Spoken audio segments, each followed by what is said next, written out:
ইশারায় বোঝে কেমন জানেন? ছোট্ট একটা গল্প বলবো, ও তো একটা গল্প বলেছে, আমি বলবো, পারমিশন দিচ্ছেন? বলবো। একটা 24 বছরের ছেলে একটা 18 বছরের মেয়েকে গান শিখায় রাত্রিকালে। টাইম করেছে রাত 8টার পর। আর ওর বাবা কিন্তু কাজ করতে গেছে দুবাই শহর, মা আর মেয়ে থাকে ঘরে। আর ওই মাস্টার মশাই রাত 8টার সময় আসে গান শিখাবার তরে। এখন ফোনটা বন্ধ করুন। মাস্টার মশাই হারমোনিয়াম মেয়েটাকে দিয়া আর নিজে ডুগি তবলা নিয়া, উনি ডুগি তবলা বাজান, ধা দিন ধিন না ধিন ধিন না তিন তিন না ত্রেকটে ধিন না ধিন দিন না তিন দিন না তিন তিন না ত্রেকটে ধিন না। আর মেয়েটা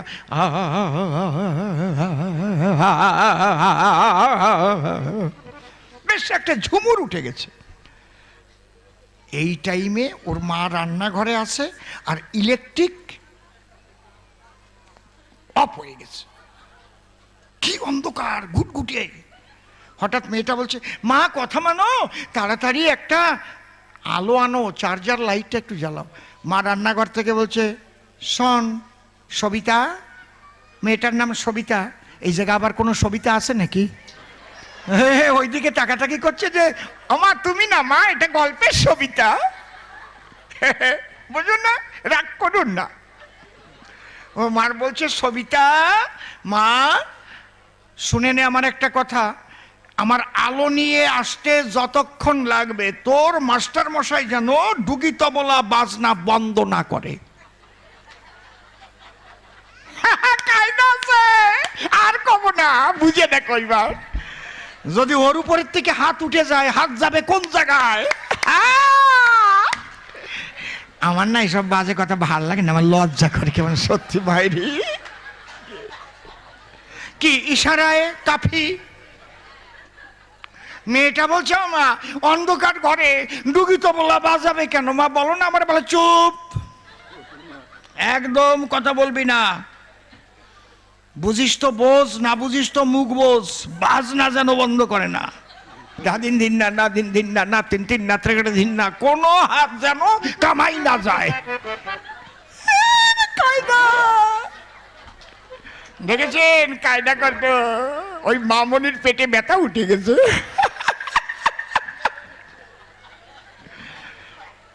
শোনেনি, অনেকে ভাবতে পারে তাই। শুনেছি অসীম সরকারের কত রস ছিল, তা বুঝি রাজনীতিতে গিয়ে শুকিয়ে গেল, এখন আর নাই। ওই রকম না, অন্তরে করুন ধারণা, বান্দর বুড়ো হয়ে গেলেও গাছে ওঠা স্বভাব যায় না, অত সোজা না। কি ভেবেছেন আমার কি রস শুকিয়ে গেছে নাকি? শোনেন, বয়স গেছে বেড়ে, এটা বলতে পারেন আমারে, কিন্তু খেজুর গাছ দেখবেন যত বয়সী হয় তার রস তত মিঠে হয়, একবারে আঠা আঠা, মোটা মোটা ফোঁটা কাটে, পাটালি যা হয় রে বাবা, নলেনি গুড়ের পাটালি খাবা। আমার প্রত্যেকটা ফোঁটা এক একখানা নলেন গুড় ছাড়া কিছু না। খাও, ভালো করে খাও, বাড়ি যাইও চাটপা। জয় রাধে, জয় রাধে। ওই মামনির অবস্থা খারাপ। চুপ করে থাকেন সবে, মাঝে মাঝে একটু রস তো দিতে হবে নাকি? তাই নাহলে যুবক যুবতী যারা কবি গান কেন শুনবে, তারা মনে মনে ভাববে, তাই এ কবি গান দিয়ে দরকার নাই, আমরা সিরিয়াল দেখতে যাই। কায়দা কত। অন্তরে করুন ধারণা, এই রস দিয়ে রাখবো ধরে, যাতে না যেতে পারে টিভির পর্দার ধারে, একজন উঠবে না। আবার আসল আসল কথা কব, মাঝে মাঝে রস দেব। হ্যাঁ, রস তো এক প্রকারের নয়, দাঁড়ান দাঁড়ান, গল্প মনে পড়েছে। একজন না চাক কাটা মধু, একদম চাক কাটা মধু বিক্রি করে, উনি রস খাবে, ওনাকে একদম মধু খাওয়াবো। চাক কাটা মধু বিক্রি করে বোতলে ভরে, মধু চাক কাটা মধু, মধু চাক কাটা মধু।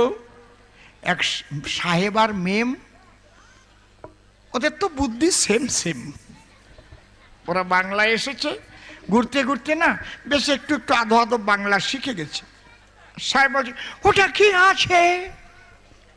দোকানদার বলছে এটা মধু আছে, মধু। হানি হানি হানি মিষ্টি আছে। Is it sweet? Yeah, very sweet. Please give me some honey, একটু আমাকে দিয়ে দেব, আমি খাবি। এরকম তো বলে ওরা, আমি খাবি, দিয়ে দেব একটু। যখন দিয়েছে চাটা দিয়ে মিঠে লেগেছে, ঠোঁটে মেখে আছে। আর ওই মেম গিয়ে সাহেবের ঠোঁট চাটা দিচ্ছে। আচ্ছা হাসার কথা নয়, আপনারা জানেন গেছেন আমেরিকায়, ওরা দেখা হলে অমনি চুমু খায়। কিন্তু চুমু খাওয়াটা বন্ধ করেছে করোনা, এখন আর খায় না। খায় না। 2 বছর তো প্রেমিক প্রেমিকা পার্কে গেছে, কেউ কাউকে চুমো খাই নাই। শালা যদি করোনা হয়, চুমো খাইয়ে কি করোনা বাদাইয়ে মরবো না কিনে বসায়? কায়দা আছে, বুঝেছেন ব্যাপারটা কি? এখন ওরা খায় না, এখন দেখা হলে ওই চুমু টুমু খায় না। ওই করোনা হওয়ার পরে চুমু খাওয়া গেছে সজি। তাই মেম যখন ওই সাহেবের ঠোঁটে চাটা মারে, মিটে পেয়েছে। সাহেব জিজ্ঞেস করছে what is the power house of হানি? এই মধুর পাওয়ার হাউস কোথায়? সাহেব মনে মনে চিন্তা করে, শালা আমার ব্যবসা মারবার চাও, আসো। ওরে নিয়ে আম বাগানে গেছে, আম গাছে চাক, মধুর চাক পড়েছে। বলে there is power house of honey, please see. Very nice, very nice. কেমন করিয়া আনিতে হয়? বলছে দাঁড়াও তোমার আনাচ্ছি। গামলা একটা এনে দিয়েছে আর কাস্তে একখানা দিয়েছে। বলে কাস্তে নিয়ে আস্তে আস্তে গাছে উঠতে হয়, আর গোড়ার থেকে কেটে দিলে অমনি পড়বে তলে গামলার মধ্যে, ওইটা নিংড়ে হানি পাওয়া যায়। কিন্তু প্রথম যে ধোঁয়া দিয়ে পোকা উড়িয়ে দিতে হয়, ও খোকা আর তা বলে নাই মশাই। এখন সাহেব আর মেয়ের মধ্যে তো শক্তি সেম সেম। সাহেব বলে মেম সাহেব কথা লও, তাহলে তুমি কাস্তে হাতে গাছে যাও। মেম সাহেব উঠেছে, সাহেব গামলা নিয়ে নিচে আছে। মধু খাবেন? আপনার জন্য এবার মধু আসছে। যখন মেয়ে উঠে কাছে কাছে যাচ্ছে না, পোকাগুলো তখন পাখনা মেলছে, কাছে কাছে যাচ্ছে। ওরা কেবল তো বিহার থেকে আসছে, বিহারি পোকা। ওর মধ্যে যেটা রাজা রানী বলছে এ কোন হয়, কা ছায়া, अभी क्या करेगा? রানী অর্ডার দিচ্ছে उसको काट দাও। যেই অর্ডার দিয়েছে, ও কাস্তে দিয়ে পোজ বাঁধাবার আগেই গোটা 3 কুড়ি পোকা গিয়ে মেম সাহেবের গায়ে বসে কষণ মেরেছে। আর উনি তো গাবলা ধরে বসে আছে। আর ওরা তো স্নান করে না, আর পায়খানা করে শোষে না। আরে মিথ্যে না মাইরি, সত্যি। বাঙালিরা তো শোষে আর ওরা কাগজ দিয়ে মোছে। আমি চোখ শুয়ে বলতেছি, আপনারা বিদেশে না গেলে বুঝতে পারবেন না এই জিনিস। একদম মাইরি। আর ওদের শরীর না ভীষণ কড়া, প্রস্রাবের কালার মধুর মতো। যখন ওই পোকায় কামড় মেরেছে, ওই মধু কাটার আগে উপর থেকে মেম মধু ছেড়ে দিয়েছে। হ্যাঁ খাবেন কিন্তু এইবার গাবলায় যখন পড়ছে, এখন সাহেব মনে মনে ভাবে চাই ওই নিচে এলে পাই কি না পাই, আমি আগে একটু খাই। সাহেব যখন গালে দিয়েছে, রে ভাই দেখে একটু মিষ্টি নাই, নোনতা। বলছে এ বাঙালি ভাই, এ মধু তো মিষ্টি নাই। বলে এ মধু এখনো পাকে নাই, এটা কাঁচা মধু। ভাবছেন নাকি আমি মরিয়া গেছি? আমারে খেপাইয়ের নাম ওঠে, বুঝেছেন? চরণ ধরে করি মানা, ওই রস রস রস রস করিয়েন না, মধু ঢালতেই থাকবানে। তারপরে আরো এখানে যে অবস্থা, এদিকে নিচে ওদিকে উঁচু। ওই রকম মধু যদি কেউ ছাড়িয়ে দেয় না হাসতে হাসতে, এ সব কয়জন ভিজে যাবে। তারপরে জয় রাধে নিতাই গৌর হরিবল।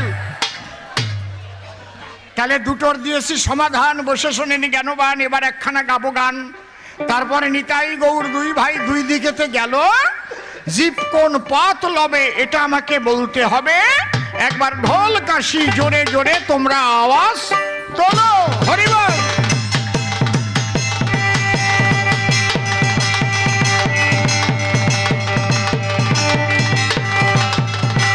পরিষ্কার জবাব। আমি ওই রকম পূজনীয় বাবা, নাই টাকা, পকেট ফাঁকা, এতে তোমার খোকা, স্নেহের দুলাল, গুদামপুরে সাপ করো মাপ, এতে তোমার বাপ। ওইটা বলার জন্যে কমিটি আমারে বায়না দিয়ে আনে নাই, ঠিক তো? তাহলে প্রথম প্রশ্নের জবাব দিয়ে গেলাম তারে বুঝাইয়া, প্রেম না হলে শুধু নামের দ্বারায় কোনো কালে ওইভাবে হরি করি নাচা সম্ভব নয়। সেই প্রেম কোন প্রেম বটে তাও বললাম তোমার নিকটে। যদি কারো ভাগ্যে ঘটে প্রেমময়ী রাধা রানীর কৃপা যদি কারো উপরে বর্তায়, জয় রাধে। এইবার আপনারা আমার কথা লবেন, এই রাধা প্রেমের তত্ত্বটা শ্রীগুরুর কাছে ভালো করে জেনে নেবেন। শ্রীগুরু আপনাকে বলে দেবে। কি বলছি বুঝতে পারছেন? আমি 20 কথা বলে যাই, আপনি এগুলোর সমস্ত কিছু পাবেন শ্রীগুরুর ঠাই। এই জন্য বলছে দীক্ষা গুরু কৃষ্ণ আমার শিক্ষা গুরু রাই, বৃন্দাবনের ভজন তত্ত্ব যাহার কাছে পাই।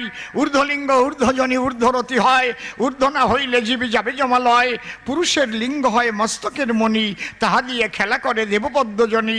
সাধকের স্থান হয় বৃহৎ বৃন্দাবন, শ্রীরাধিকা হয় তার প্রেমের মহাজন।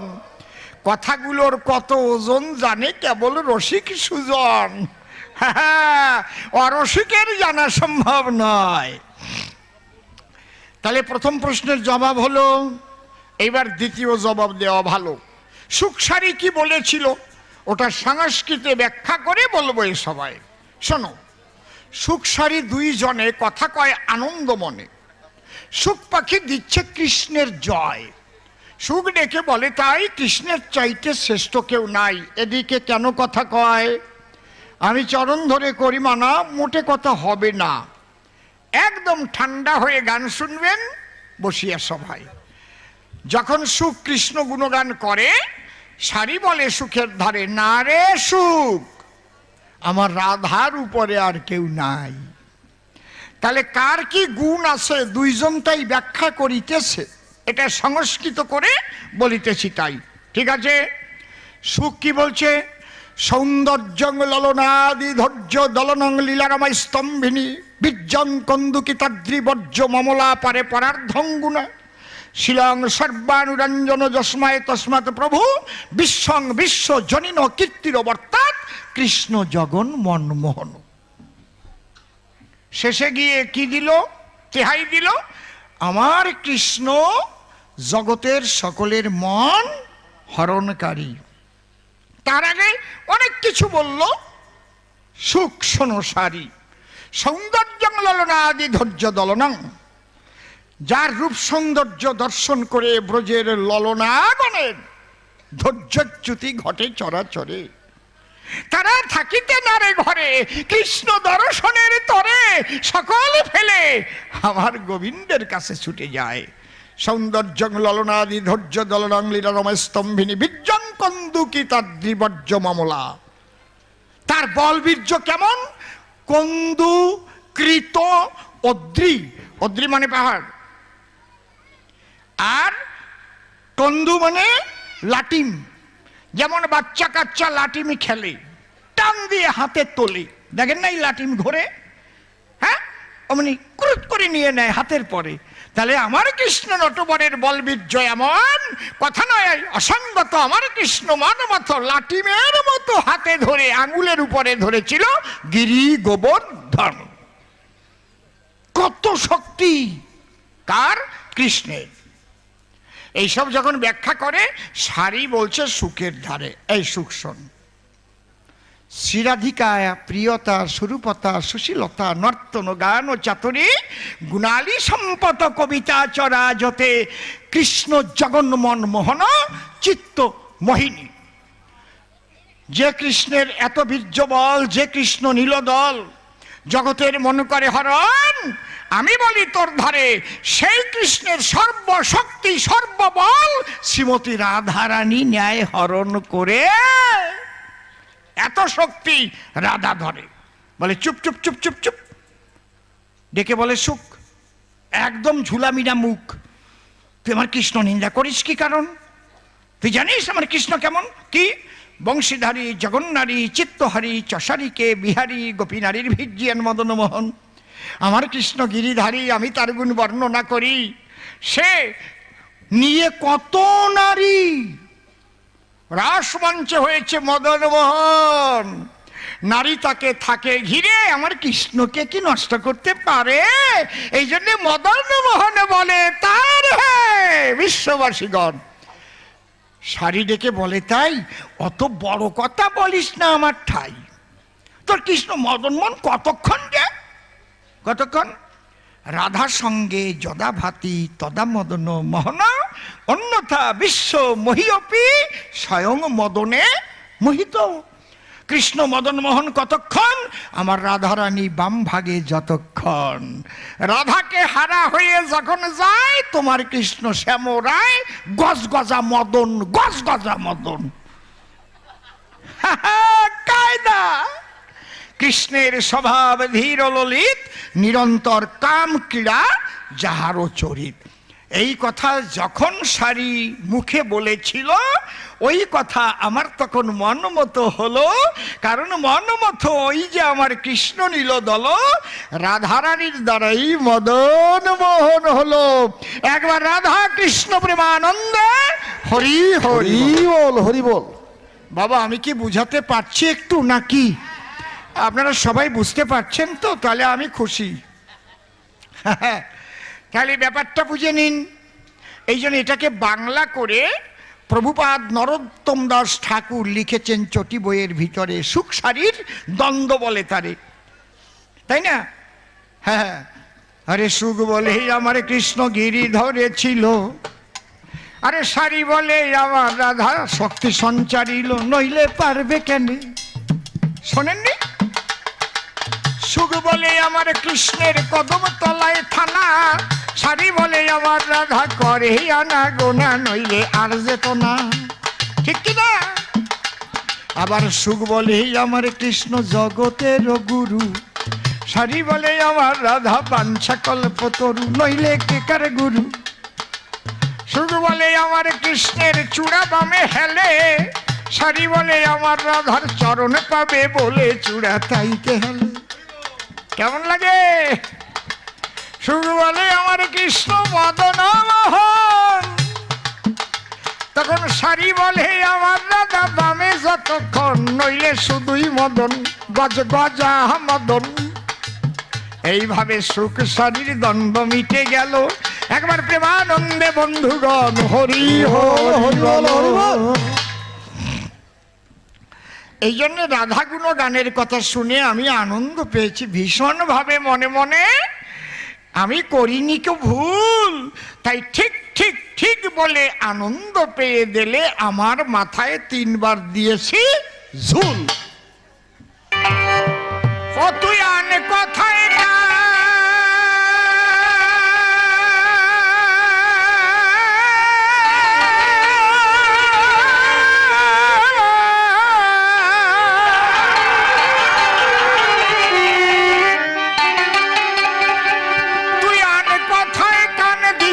পাখি,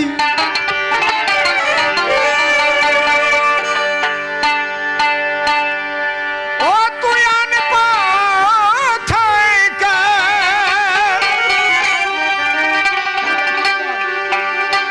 আন কথায় কান দিস না পাখি, হারাবি পরম ধনে।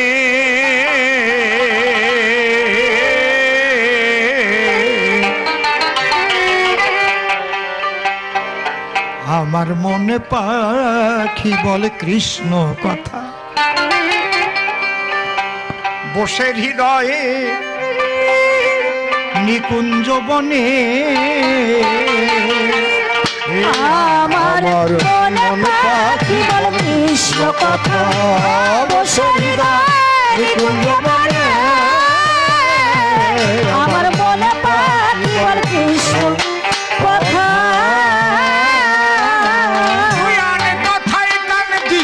পাখি আরে কোথায় কান কৃষ্ণ পাখি, আরে কোথায় কান কৃষ্ণ পাখি হারাবি পরম ধনে। মনে পাখি বলে কৃষ্ণ কথা, বসে হৃদয়ে নিকুঞ্জ বনে। আমার মনে পাখি বলে কৃষ্ণ কথা।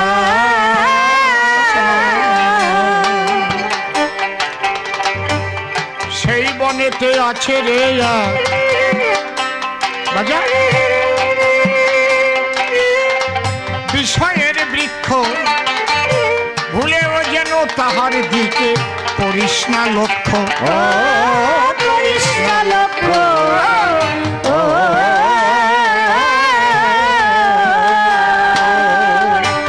সেই বনেতে আছে রে বিষয়ের বৃক্ষ, ভুলেও যেন তাহার দিকে করিস না লক্ষ্য। করিস না লক্ষ্য।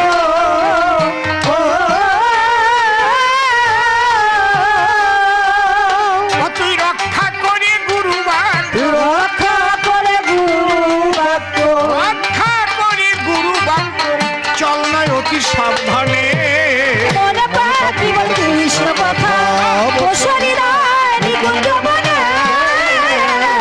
আমার মনে পাখি বলে কৃষ্ণ কথা। সেই বনে এক নিষ্কাম বৃক্ষে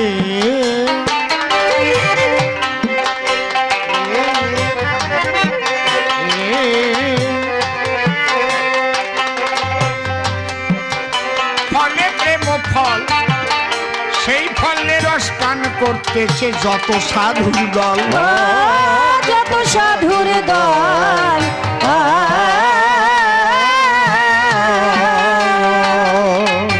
সেই বনে এক নিষ্কাম বৃক্ষে ফলে প্রেম ফল, সে ফলের রস পান করতেছে যত সাধুর দল। যত সাধুর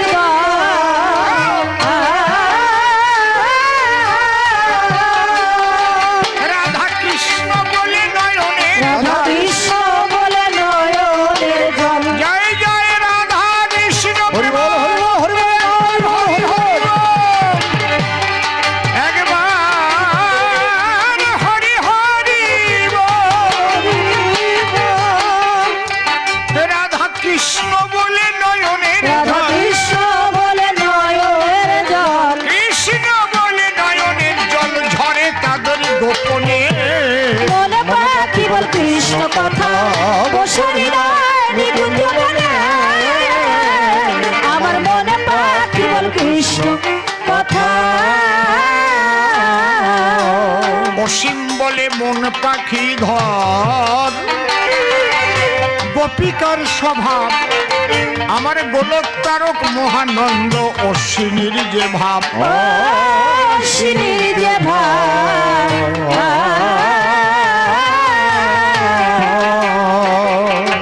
অধম অসীম বলে মন পাখি ধর,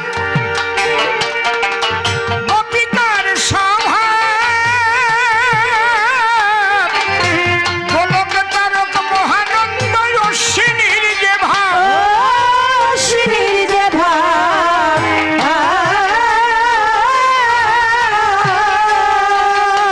আমার হৃদয়ে জাগবে মহাভাব, হৃদয়ে জাগবে মহাভাব। ভক্তের হৃদয়ে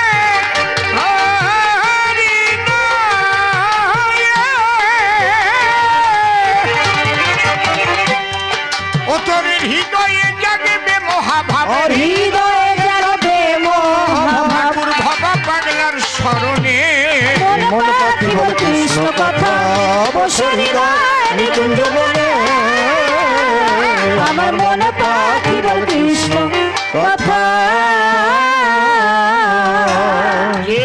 হাতে প্রশ্নপত্র করেছিল দান, আমি সূক্ষ্মাকারে ধরে ধরে দিচ্ছি সমাধান।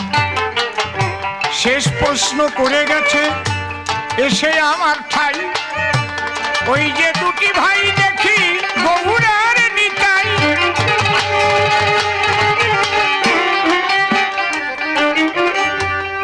বেলাটা কি হয়ে আছে, বোবা হয়ে আছে। কি সুন্দর করলাম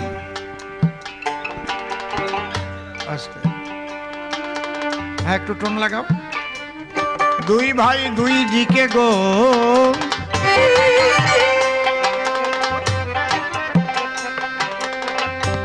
দুই ভাই দুই দিকে, সন্ন্যাসী গৃহবাসী, কলির জীব আমরা তাহলে কার পক্ষে আসি? শোনো, আমি শ্রীমান মহাপ্রভু, আমি সন্ন্যাস গ্রহণ করেছি বিশেষ বিশেষ কারণে।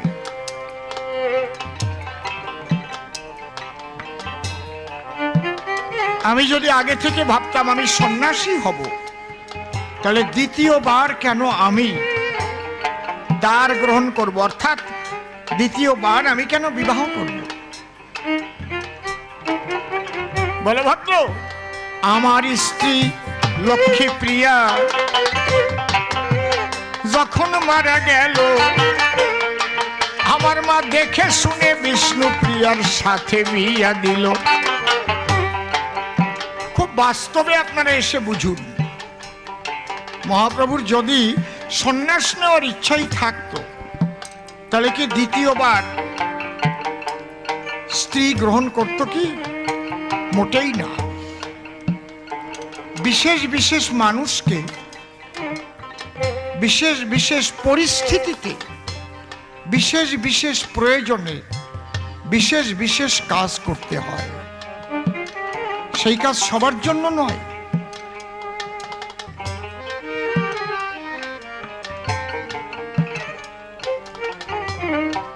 বিশেষ প্রয়োজনে শ্রীকৃষ্ণ কুরুক্ষেত্র যুদ্ধের সময়, আমাকে আর একটু খোলামেলা লাগবে, অর্জুনকে বিশ্বরূপ দেখিয়েছিলেন। কেন? অর্জুন মোটে বুঝতে চাইছেন না, ধনুর্বাণ ছেড়ে দিয়েছে। অর্জুন বলছে, হে কৃষ্ণ, আত্মীয় স্বজন মেনে আমার কি লাভ? এটা কি কোন ভক্তের স্বভাব? ও হে কৃষ্ণ, নীলপদ্ম আমি করিব না এই যুদ্ধ।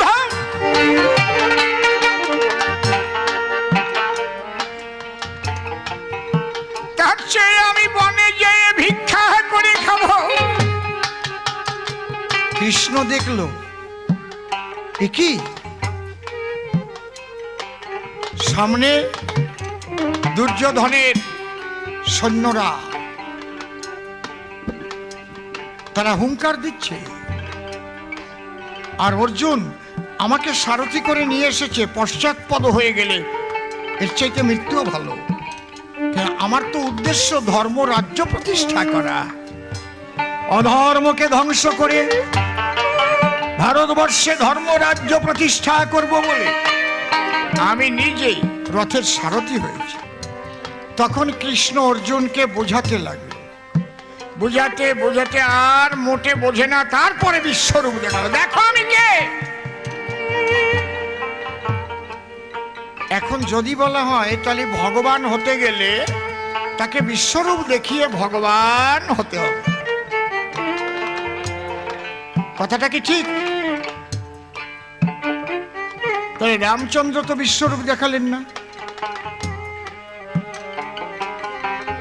যিনি বিষ্ণু নারায়ণ, তিনি তো কখনো বিশ্বরূপ দেখাননি সত্যযুগে। শ্রীমান মহাপ্রভু, তিনি তো বিশ্বরূপ দেখেননি। খুব লক্ষ্য করে শুনুন, বিশেষ বিশেষ কারণে বিশেষ বিশেষ ব্যক্তিগণ বিশেষ বিশেষ কর্ম করেন সম্পাদন, ওইটা সকলের জন্য প্রযোজ্য নয়। অবস্থার পরিপ্রেক্ষিতে হা হা হা। তাহলে আমি শ্রীমান মহাপ্রভু, আমি যে গৃহবাসী, একটা স্ত্রী মারা গেলে আমি আর একজন নিয়ে আসি। সন্ন্যাস নিলাম কেন শোনো দিয়ে মন, মায়াবাদী সন্ন্যাসীরা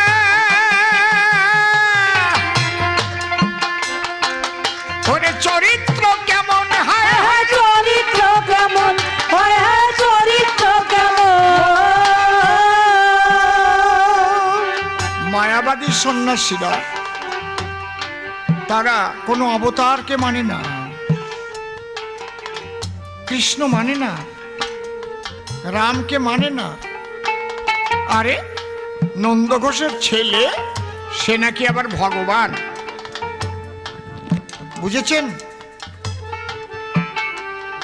তারা যুবক ছেলেদের ধরে ধরে নিয়ে তাদের মন্ত্রে দীক্ষা দিয়ে ব্রহ্মসত্য জগৎ মিথ্যা বলে এই সনাতন হিন্দু ধর্মকে শেষ করে দেওয়ার একটা প্রচেষ্টা করেছে। আমি দেখলাম, আমি যদি ঘরে থেকে বিষ্ণুপ্রিয়ার হাতের পানের খিলি খাই, তাহলে ওই মায়াবাদী সন্ন্যাসীদের মধ্যে যদি আমি প্রেম ভক্তি দিতে না পারি নিমাই, তাহলে আমার আশার কোনো মূল্য নাই। ওই মায়াবাদী সন্ন্যাসীরা আবার কেমন? ওরা কোনো সন্ন্যাসী না হলে তার সঙ্গে কথা নাহি বলে, যদি পরিচয় দেয় গৃহী বলে। কি হলো, বেহালা বন্ধ কেন? যদি গৃহী বলে পরিচয় দেয়, বেহালাটা বন্ধ কেন?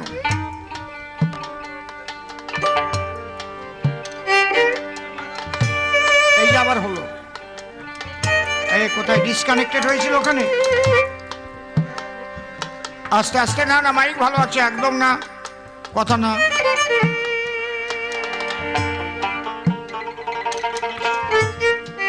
মায়াবাদী সন্ন্যাসীরা সন্ন্যাসী না হলে তার সঙ্গে কথা বলি না। তাদের সঙ্গে কথা না বললে, না বসতে পারলে তো বুঝানো যাবে না। যদি কেউ বলে ওইসব সাকার বাতরাদ আমরা মানি না, মূর্তি পূজা মানি না, সে তো মূর্তি পূজারীর সঙ্গে আলোচনাই বসবে না। এর মধ্যে যে কি আছে, বাবা এসো আমার কাছে, এসো বসো শোনো, সে তো শুনবেই না। সে বলবে আমাদের শাস্ত্রে করে দিয়েছে মানা, ওসব মূর্তি পূজার ধার আমরা তো ধারি না। কিভাবে মূর্তিতে কথা বটে কয়, হাটে চলে নাচে গায়, বিশ্ব বসুধায়, বিশ্ব বসুধায়, হায় হায় বিশ্ব বসুধায়। সে আমার সঙ্গে না বসলে তো আমি তাকে বুঝাতে পারবো না। এই জন্য আমি কি করলাম, আমি সন্ন্যাসের পোশাক পরলাম, যাতে মায়াবাদী সন্ন্যাসীদের প্রেম ভক্তি দিতে। এই জন্য আমার হলো এই পোশাক পরিতে। বুঝতে পারছেন কি বলছি? তাহলে এই মায়াবাদী সন্ন্যাসীদের ডেরা কোথায়? ডেরা ডেরা ওদের ডেরা হচ্ছে কাশী ধামে। তাই সন্ন্যাস নিয়ে কাশী ধামে যখন আমি যাই, আমি কাশীর পথে পথে হরিনাম করিয়া বেড়াই, হায় হায় করিয়া বেড়াই, হায় হায় করিয়া বেড়াই। ভোরবেলায় হরে কৃষ্ণ কৃষ্ণ কৃষ্ণ হরে হরে, হরে রাম রাম রাম হরে হরে, হরে কৃষ্ণ হরে রাম হরে হরে, হরে রাম হরে রাম রাম রাম হরে হরে, কৃষ্ণ কেশব কেশব কৃষ্ণ কেশব ত্রাহিমাং রাম রাঘব রাম রাঘব রাম রাঘব রক্ষমান কৃষ্ণ কেশব কৃষ্ণ কেশব কৃষ্ণ কেশব ত্রাহিমাং রাম রাঘব রাম রাম রাঘব রক্ষমান। কাশিতে একটা সাড়া পড়ে গেল, কি নবদ্বীপ হতে একজন সন্ন্যাসী এলো। আহা! কাশি এসে হরি নাম বিলাতে লাগিল। সন্ন্যাসীরা মনে ভাবে আমরা থাকি কাশি, কোথা থেকে এলো এবার ওই হরি বলা সন্ন্যাসী। হায় হায় হরি বলা সন্ন্যাসী, হায় হায় হরি বলা সন্ন্যাসী। ওদের সকলের গুরুকে প্রকাশানন্দ সরস্বতী, তার কাছে নালিশ গেল, গুরুদেব ছোট, আমাদের সন্ন্যাস ধর্ম তো শেষ হয়ে যাবে, আমার যে একটা আদর্শ, এই আদর্শ বহির্ভূত কাজ করছে। কে? ওই নবদ্বীপ থেকে এক সন্ন্যাসী এসেছে, সে এসে সব জায়গায় হরিনাম প্রচার করছে। বলে বলো কি এত বড় স্পর্ধা? দাঁড়া, আমি একদিন ভোরে বেলা করি প্রাত ভ্রমণ, ঘুরে ঘুরে করিতেছি হরিনাম কীর্তন। দূর থেকে প্রকাশানন্দ আমাকে দেখিল, আমাকে দেখিল, এক দৃষ্টে আমার দিকে তাকায়ে রহিল। হায় হায় তাকায়ে রহিল, হায় হায় তাকায়ে রহিল। প্রকাশানন্দ মনে ভাবে বলিহারি যায়, এত সুন্দর মানুষ আমি কভু দেখি নাই। হায় হায় কবু দেখি নাই, হায় হায় কবু দেখি নাই। এ কি? এ যেন চন্দ্রবদন। আরে আমার নয়ন আর ফেরে না। বল হরি বল হরি বল। এ কোন রূপ মাধুরী। বা বাবা, প্রকাশানন্দ আমাকে দেখে সে যেন আমার মধ্যে হারিয়ে গেছে।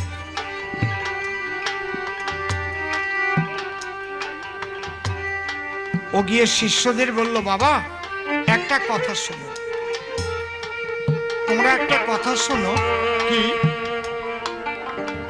এই যে যে সন্ন্যাসী, একে তোমরা কেউ কিচ্ছু বলো না।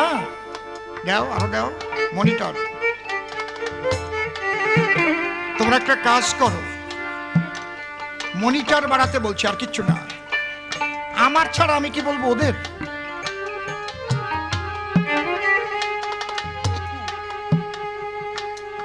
তোমরা কাশীর সবচাইতে বড় মাঠে বড় একটা প্যান্ডেল করো, আর একখানা মঞ্চ তৈরি করো, দুইখানা সিংহাসন থাকবে, একটায় আমি বসবো আর একটায় বসবে নবীন সন্ন্যাসী। দুইজনে বসবো আমরা হয়ে পাশাপাশি। তোমরা সবাই থাকবে, হাজার হাজার সন্ন্যাসীরা থাকবে। আর একটু লাগবে, আমি ওকে প্রশ্ন করব, আমাদের যে সন্ন্যাসী মত, সন্ন্যাসের পথ, এই পথে তো আমরা ওইসব হরিনাম কৃষ্ণ নাম করি না, বাপু তুমি কেন করো? এটা তো সন্ন্যাস বিরোধী কাজ। যদি আমাদের ভালো জবাব দিতে পারে তাহলে আমাদের দলে টেনে নেব, আর যদি ভালো জবাব দিতে না পারে ও নদিয়ার মানুষ, নদিয়ায় পাঠাবো। সবাই বলল ভালো প্রস্তাব। বড় মাঠে বড় প্যান্ডেল মঞ্চ করিল, মহাপ্রভুকে যথাদিন নিমন্ত্রণ দিল। মঞ্চ পরে রেখেছে দুখানা সিংহাসন, পাশাপাশি বসিবেন তারাই দুজন। হায় হায় তারাই দুজন, হায় হায় তারাই দুজন।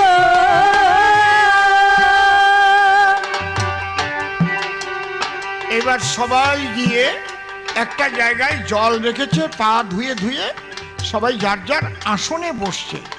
আর প্রকাশানন্দ মঞ্চের পরে একখানা সিংহাসনে বসে পড়ে, আর একখানা সিংহাসন ফাঁকা রেখেছে তার ধারে। আর পথপানে চেয়ে আছে কখন আসে ওই নবীন সন্ন্যাসী। হঠাৎ সবাই দেখতে পাচ্ছে যে বিচার করবার জন্য তাকে এখানে ডাকা হচ্ছে, ঠিক সে হরিনাম করতে করতেই আসছে। এরপর স্পর্ধা, হরে কৃষ্ণ কৃষ্ণ কৃষ্ণ হরে হরে, হরে রাম রাম রাম হরে হরে, হরে কৃষ্ণ কৃষ্ণ কৃষ্ণ হরে হরে, হরে রাম রাম রাম হরে হরে। প্রকাশানন্দ বলছে তোমরা বিরক্ত হয়েও না, বিচার তো আমি করব। মহাপ্রভু যখন এসেছে, যেখানে জল রাখা আছে পা ধোয়ার জন্য, সবাই পা ধুয়ে ধুয়ে কাদা হয়ে গেছে। প্রকাশানন্দ ইঙ্গিত করলো ওখান থেকে পা ধুয়ে আসো, আমার পাশের সিংহাসনে বইসো। সবাই তাকিয়ে আছে। মহাপ্রভু কি করলেন, কি শিক্ষা দেখেন, শুধু শুনবেন না, এটা মনে রাখবেন। পা না ধুয়ে মহাপ্রভু কি কর্ম করিল,